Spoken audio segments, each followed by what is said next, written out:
Hello, everyone. Welcome back to another episode of the Big Donch Show. Today, we got more boxing with Big Donch. Today, we're going to be covering the official announcement of Devin Haney versus Regis Prograis.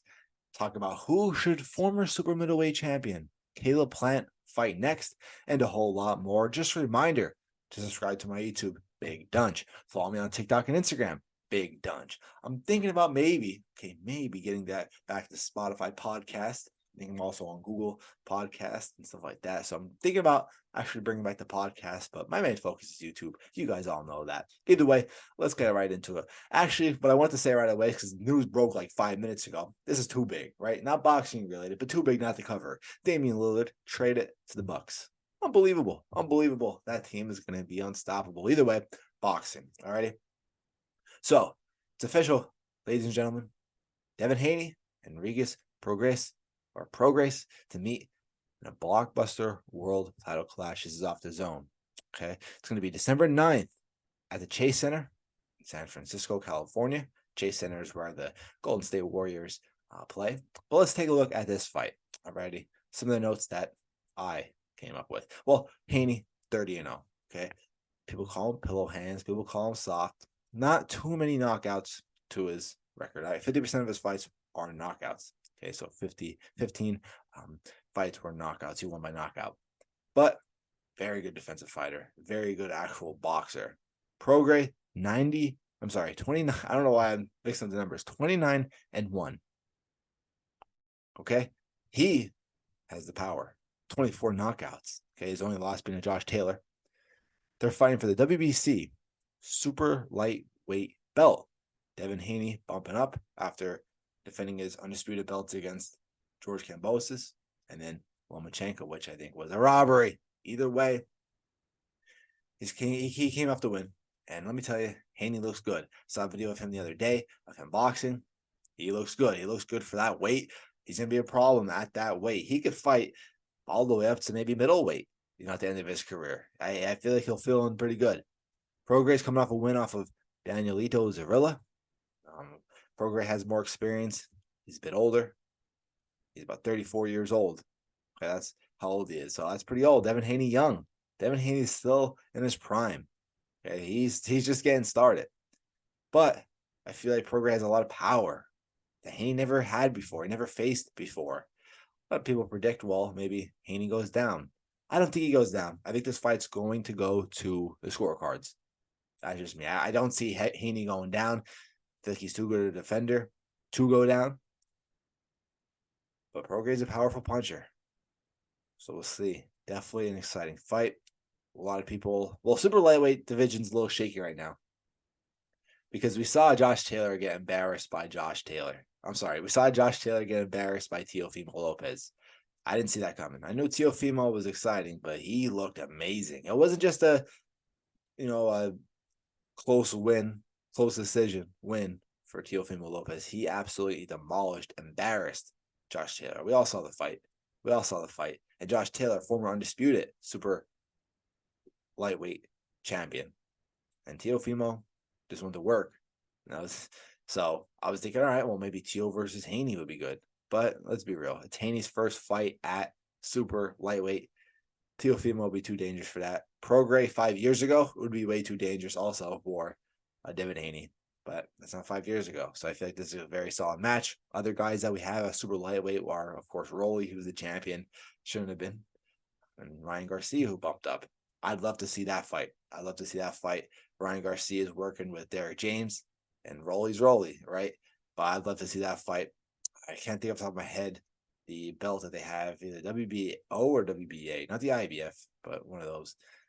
And Josh Taylor, I think he wants to stick around at super lightweight also.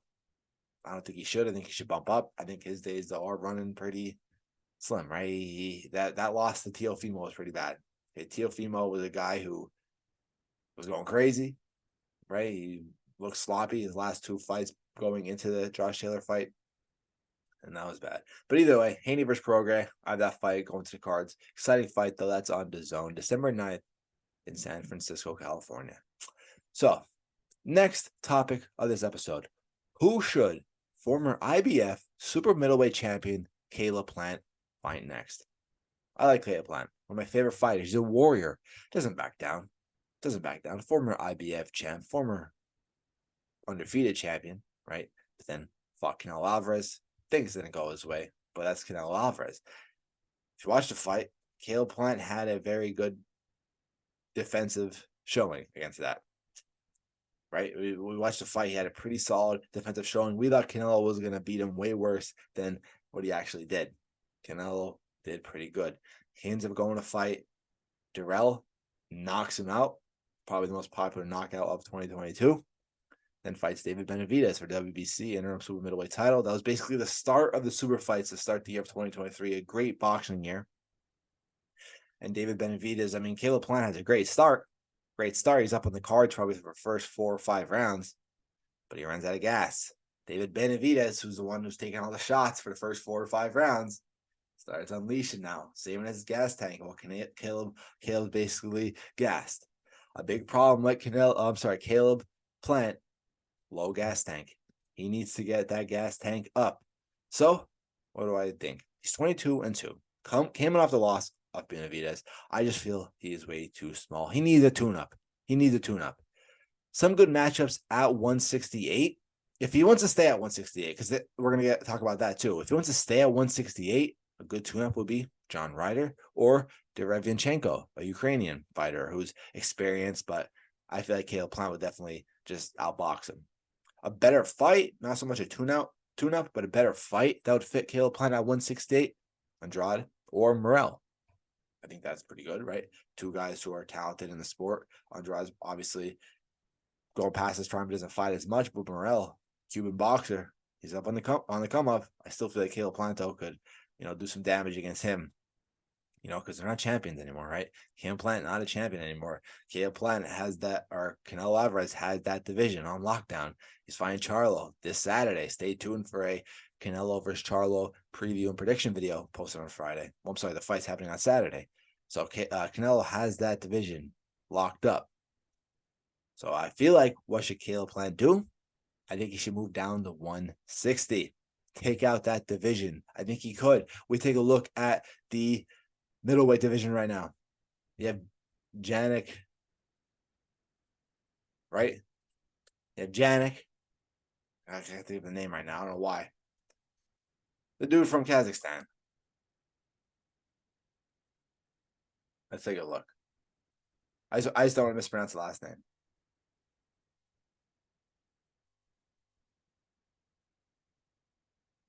Janibek. Alam Kanuli. Sorry. Anyway, you have him, Golovkin, who didn't really officially retire yet. Adames, Lara. You have Derevianchenko, who's also showing up at middleweight. I guess he bumped down. This is for the ring middleweight rankings. You have Eubank Jr. Okay. But I feel like Caleb Plant could take out the whole division. Maybe Janibek. He's holding the WBO championship right now. You have Jamal Charlo, who I think Caleb Plant could beat. Wow, Kazakhstan loves the middleweight division. You have 3 guys. You have another dude. He's underneath the WBC rankings. Nursultanov. But either way, it's a weak division, I feel like. I mean, Triple G obviously not weak, but past his prime, I think Caleb Plant could, win on the cards against Golovkin. Eubank Jr., I have Caleb Plant. And then, Connor Ben, depending if he wants to move up or not, I can see that. I see Caleb Plant beating Charlo as well. So that's just my opinion. That's Jamal Charlo. Well, not Jermel Charlo. Mosley Jr. also. Bentley, Zarafa, Cash. Yeah, I have Caleb Plant. Lara, I have Caleb Plant wiping out that division, in my opinion. I'm sorry, I just do. But super middleweight back, though, Jamie Munguia. Eddie Hearn wants them to fight John Ryder. John Ryder obviously had a great fight against Canelo. Now, not so much a great fight because Canelo basically won like 10 rounds, maybe 9 rounds, but he got knocked down like twice. but he showed toughness. He showed a challenge, a difficult challenge toward Canelo in Mexico. That's impressive. So he opened up a lot of eyes in the boxing world. He put the boxing world on notice, right? So Eddie Hearn, this is off the zone. Eddie Hearn believes that John Ryder is in frame to face Munguia next. Now, do I think Jamie Munguia is a good fighter? Not so much. He's looking to fight, of course, Canelo in the future, but I think that fight doesn't happen. Canelo, you have so many guys after him. Crawford, Benavidez. You have Canelo wanting to bump up to light heavyweight to fight Bivol again. I doubt that actually happens. I think, Munguia is not a guy who Canelo really cares about now at this point of his career. Canelo wants to beat Charlo. He wants to do damage against Charlo, show that he still got it, and then just go after the money fights. I feel like that's what's going to happen. I feel like he'll beat Charlo, fight Benavidez in May, then maybe retire with a fight against Crawford. I think he really won a B-ball for a while now, but I think that's starting to go down. I think he's starting to realize that's just not going to happen, right? Nobody thinks that Canelo could be B-ball, whether it's at 168 or 175, because B-ball can make 168 and be a nightmare for Canelo. I think Canelo knows that. I think B-ball knows that. I'm a Canelo fan. I like B-ball, but I'm more loyal to Canelo. Obviously B-ball is better than Canelo, but you have to admit that's just not a fight that Canelo needs. It'll kind of ruin his legacy, right? 2 losses, 2 whoopings. He got whooped. He got outscored. He got embarrassed in the first B-ball fight. Won't get knocked down. Now listen, you have to factor in, well, of course, he bumped up to fight a champion, a very talented champion in B-ball, right? He didn't have to do that. He was basically out of his weight class. Canelo 175. Come on, this is a guy who fought at middleweight, light middleweight. I think super lightweight, if I'm mistaken or not. A smaller guy too, not too much. A shorter guy, I should say. Either way, B-ball is just too dangerous for that. You want to save his legacy? Win this fight against Charlo. Beat Benavidez in May. Face Terrence Crawford end of the year, and maybe consider hanging it up. That's what I feel like would cement Canelo as the best Mexican fighter of all time and top 15 pound for pound fighter of all time. I said what I said. Last news of the day: Shakur Stevenson versus Edwin De Los Santos. That's official for November 16th in Las Vegas. I want to see more from Shakur. I want to see better fights. I think maybe Shakur also. I think he bumped up already. So this is a boxing scene. 20-0. Stevenson has 10 KOs. He won titles in 2 divisions. We knew that. But let's see the fight. Let's see if they announced the fight. 2 years later, captured WBO. We knew that. Steven said Edwin De Los Santos.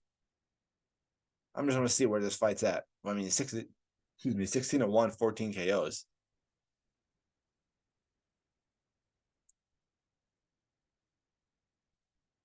But I'm pretty sure that he bumped up to super lightweight. Oh, no, okay. Never mind. He's still at lightweight. This whole time I thought he was at super lightweight. Shakur Stevenson will attempt to become a 3-weight world champion when he takes on Dominican puncher Edwin De Los Santos for the vacant WBC lightweight world title. So vacant. I didn't know it was vacant. I see him winning that by points easy. But I don't know. I just Mandela effect or what? I thought he was fighting. I think he was a featherweight. I think he started his career off at featherweight, and then he won a title at junior featherweight. Or unless he won a title at featherweight. Let's look him up on Wikipedia quick. My fault. He did fight featherweight. Yeah. He won a title. No, he didn't. He won the WBO featherweight title against Joel Gonzalez. Then he won the WBO super featherweight title against Jamel Herring.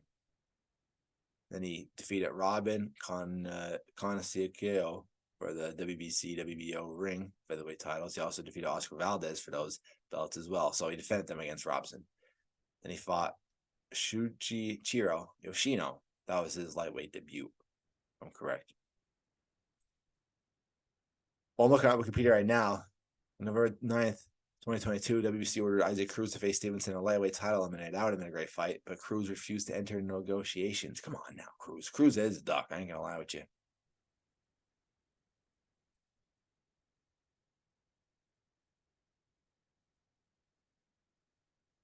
Either way, guys, that's the boxing news today. The main focus was cover, all right, Haney versus Prograis official. Watch it, Caleb Plant do next. And then just some necessary news. I'll stop pausing. That's another thing I gotta do. Stop pausing, right? Get more on track. I just read. That's what I do when I pause. When I'm pausing, I'm just reading on stuff that I really haven't seen yet, that I missed while I was doing my research and writing my script, and that catches my eye and I find attention. So sorry that I messed stuff up. I gotta sharpen that up, sharpen my skills up. But hope you guys enjoyed though. Regardless, make sure to leave a like, comment down below. I'm out, guys. Peace.